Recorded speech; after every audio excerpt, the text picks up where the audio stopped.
afternoon. This is the knitting news for the 19th week of 2024 from Knit Happens Teesside. We meet every Thursday in a Costa in Teesside. So this week at knitting there was only me and Jill, because Helen's been gadding about being a reporter in the field. So Jill was working on, well, as I predicted last week, well, didn't predict, but did say that I've had trouble with drops patterns. Also, Jill has.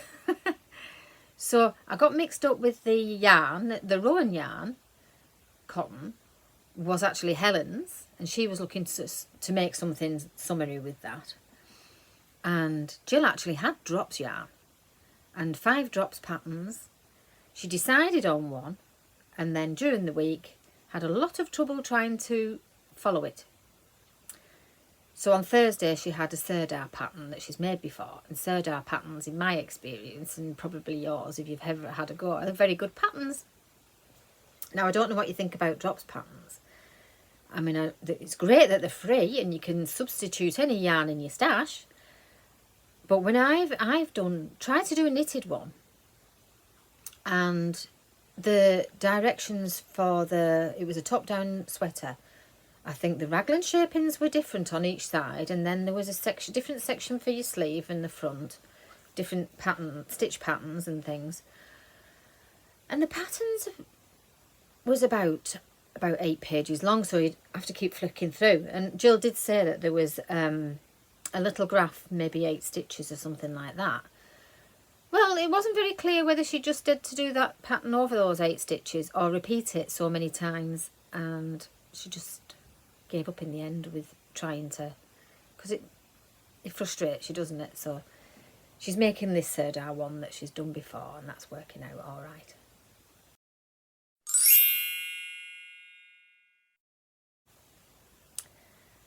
So the next thing would be what I was making. Try not to clunk. I was working on my ugly cat shawl, and I've gone for a donkey brown.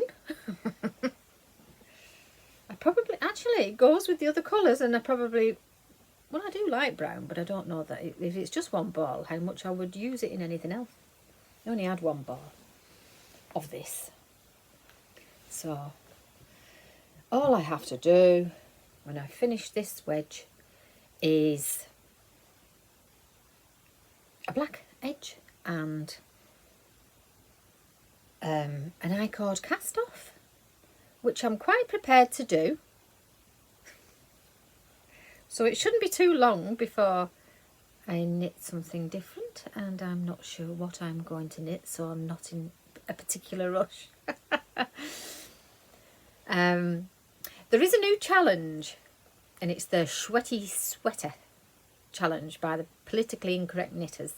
And all you have to do to enter is put your things on social media with the Sweaty Sweater challenge hashtag.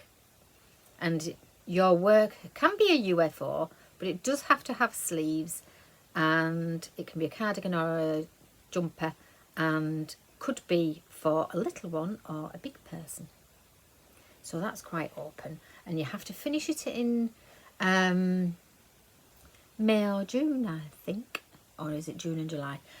And then coming up, probably not that long after that, will be another Shark Week challenge. So if you don't know about that, it's on a previous video, but you have to make something within a week, and if you don't, the shark gets it and you have to pull it out.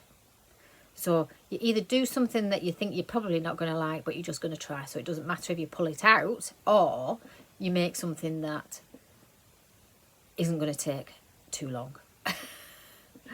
So you don't have to pull it out. Or you break the rules and don't pull it out and don't finish it. Anyway, more about that later, maybe.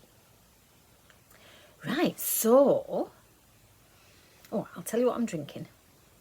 It's not that fabulous. It's black coffee, which is Italian and has vanilla flavour. Doesn't smell much of vanilla.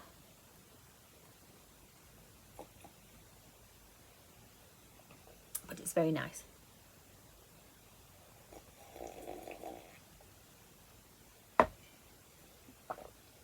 Right then, Helen has been in Holland, and I think they're quite keen on knitting in Holland by her report. So she stayed at, now I have to read notes and try and pronounce things, so this should be fun. She stayed at Utrecht, could be completely wrong, near Skepjes, Sheepies, you know the place, the wool, the yarn, the cotton, the denim wash. Well, she visited Deventer, which is a historic place and has 3 yarn shops. I think she visited 3 yarn shops. I'm not quite sure whether she visited all 3. I have some photographs. So one was called Dol op Wol, which is mad on wool.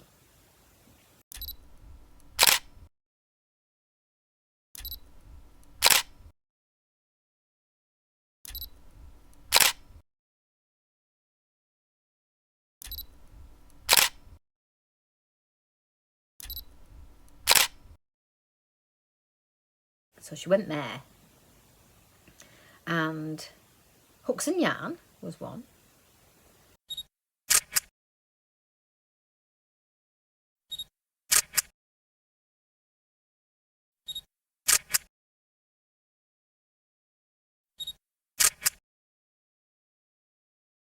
Wow.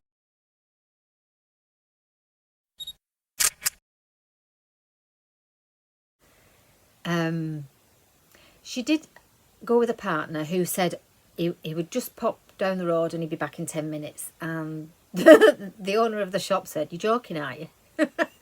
10 minutes.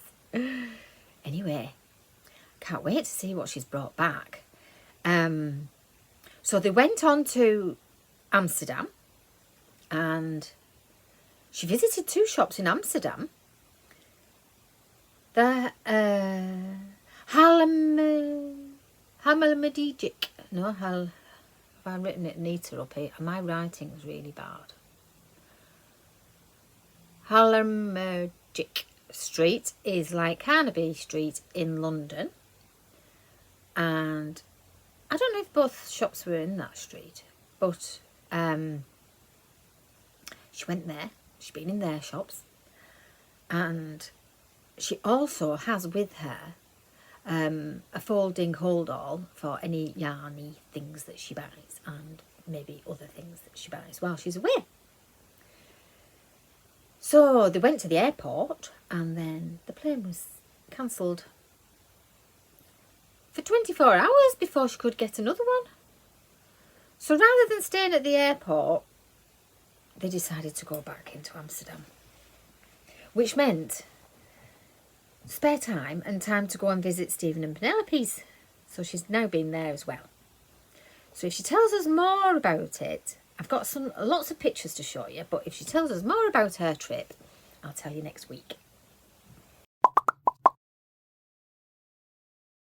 Update on pond life. Well, my new pump is really quite good. The first day it was looking to really clear the water, and I have seen my fish, so they are definitely still there. Well, some of them are. I think they'd be floating on the top if they weren't. So the water cleared a little bit at first, but I've been messing about getting the weed off the side. So I haven't really got any pictures of fish to show you. But I will be able to show you fish when I get all these problems resolved. So there was another thing that I used that I didn't tell you about last week. Oh, no. Green water blaster, something like that, and it's in a tub and it's a powder, so you mix like a spoonful. Well, for our size pond, it's just a teaspoonful of powder with the water, usually from a water butt, because then it's not got the chlorine in, and that'll sort my green water out a little bit. So I'm manually pulling the weed from round the side, so it's mucking the water up again a bit, if you know what I mean. And I got my gloves out, and I looked at one and I thought, well, I'm right-handed, you see. So it was the left hand, so I thought, right, I'll take the other one out in the garden with me. And when I got out in the garden, it was another left one. So my wonderful free gift was 2 left-hand gloves.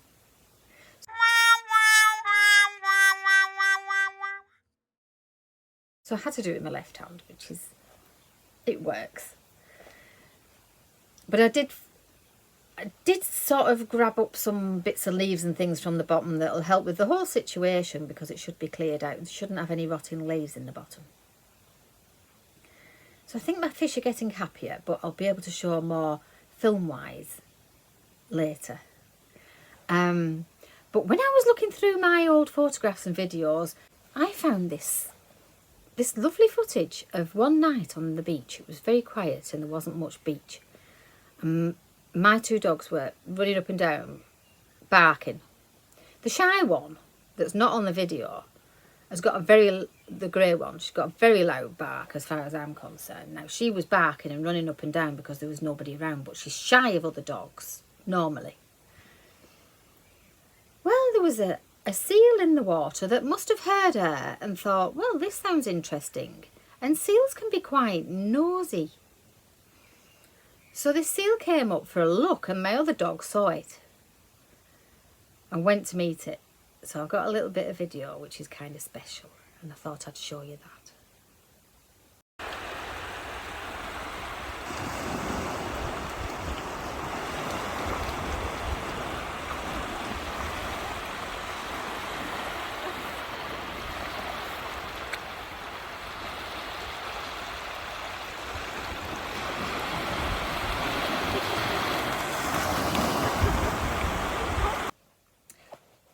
I am wearing just happens to be, I didn't realise, I went through my cupboard, found something to put on to show you.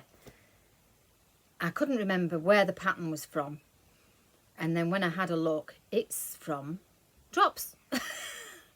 So obviously it's a crochet pattern, and it's a top down, and it's called Seashore Bliss. I didn't have any problems following this pattern. So maybe crochet is the way forward. And actually, I had a t-shirt on before, and it's been quite warm the last couple of days. This is cooler than a t-shirt because of the holes, which is kind of good, isn't it? If you're prone to being a bit warm. And I'm not so fussed on cotton yarns, because knitting cardigans and jumpers out of cotton yarns for me is kind of a waste of time, because it won't keep you warm. But tees, cotton tees, all my tops are all going to be cotton for the summer. So if I've got cotton, it's going to be a top. Now, I think I've told you everything, but I might have to add bits. So, more news, maybe next week.